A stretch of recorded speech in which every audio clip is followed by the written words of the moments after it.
తెలంగాణలో MPTC, ZPTC ఎన్నికలు ఇప్పట్లో లేనట్టే. కేంద్ర ఎన్నికల సంఘం చేపట్టనున్న స్పెషల్ ఇంటెన్సివ్ రివిజన్ ఎస్ఐఆర్ ప్రక్రియ పూర్తయితే కానీ ఓటర్ల జాబితా ఖరారయ్యే పరిస్థితులు ఉండవు. ఈ కారణంతోనే ఎన్నికలు ఇప్పట్లో జరిగే అవకాశాలు ఉండవంటున్నారు అధికారులు. ఈ ఏడాది నవంబర్, డిసెంబర్ నెలల్లో ఎన్నికలు నిర్వహించే అవకాశాలుంటాయని వారంటున్నారు. తెలంగాణలోని కాంగ్రెస్ ప్రభుత్వంలోని పెద్దలు సైతం తమ పార్టీ శ్రేణులకు ఎన్నికలు నవంబర్లో ఉండొచ్చన్న సంకేతాలిచ్చినట్లు సమాచారం. వాస్తవానికి ఈ ఏడాది జూన్లో ఎన్నికలు నిర్వహించాలని రాష్ట్ర ప్రభుత్వం గతంలో భావించింది. ఇప్పుడు సర్ ప్రక్రియ రావడంతో ఆ ఆలోచనను మార్చుకున్నట్లు ప్రభుత్వ వర్గాలు అంటున్నాయి. తెలంగాణలో రేవంత్ రెడ్డి ప్రభుత్వం పంచాయతీ, మున్సిపాలిటీ ఎన్నికలను నిర్వహించింది. ఆ ఊపులోనే ఎంపీటీసీ, జెడ్పీటీసీ ఎన్నికలు కూడా జరిపించేస్తే ఓ పనైపోతుందని ప్రభుత్వం భావించింది. వీటితో పాటు పదవీకాలం ముగిసిన greater Hyderabad municipal corporation, Warangal, Khammam municipal కార్పొరేషన్లకు కూడా ఎన్నికలు నిర్వహించడానికి సమాయత్తమవుతూ వచ్చింది.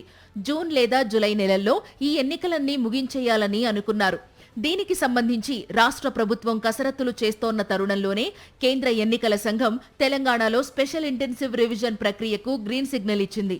ఓటరు జాబితాలో సవరణల కోసం ఉద్దేశించిన ఈ ప్రత్యేక కార్యక్రమం జూన్ 25న ప్రారంభం కానుంది. సర్ ప్రక్రియ ముగిస్తేనే కాని ఓటరు జాబితా సిద్ధం కాదు. సర్ ప్రక్రియను అత్యంత ప్రతిష్టాత్మకంగా తీసుకుంది కేంద్ర ఎన్నికల సంఘం. ఇంటింటి సర్వే నిర్వహించి ఓటర్ల ధృవీకరణ ప్రక్రియను చేపట్టనున్నారు. కుటుంబాల మ్యాపింగ్ చేసి డూప్లికేట్ ఓట్లను తొలగిస్తారు. ప్రస్తుతం తెలంగాణ రాష్ట్రంలో 3,39,00,000 మంది ఓటర్లు ఉన్నారు.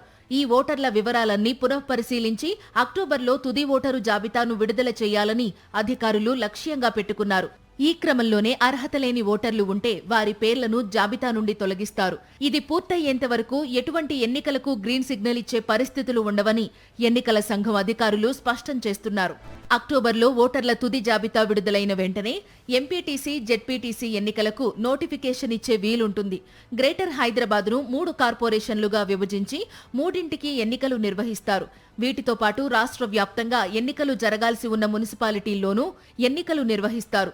ఎన్నికలకు ముందే వార్డుల పునర్విభజన, రిజర్వేషన్ల ఖరారు వంటి అంశాలపై ఫోకస్ పెట్టాల్సి ఉంటుంది. సర్ ప్రక్రియ ఆలస్యమైతే దానికి అనుగుణంగానే ఎన్నికలు మరింతగా వాయిదా పడే అవకాశాలుంటాయి. పీసీసీ అధ్యక్షుడు మహేష్ కుమార్ గౌడ్ ఈ మధ్యనే ఓ సమావేశంలో పార్టీ శ్రేణులకు ఎన్నికలపై క్లారిటీ ఇచ్చారు. నవంబర్ లేదా డిసెంబర్ నెలల్లోనే ఎన్నికలు జరిగే అవకాశాలున్నాయని ఆయన సంకేతాలు ఇచ్చేశారట. కొత్త ఓటరు జాబితా ఎప్పటికి సిద్ధమవుతుంది అన్న అంశంపైనే ఎంపీటీసీ, జెడ్పీటీసీ ఎన్నికలు ఆధారపడి ఉన్నాయంటున్నారు విశ్లేషకులు.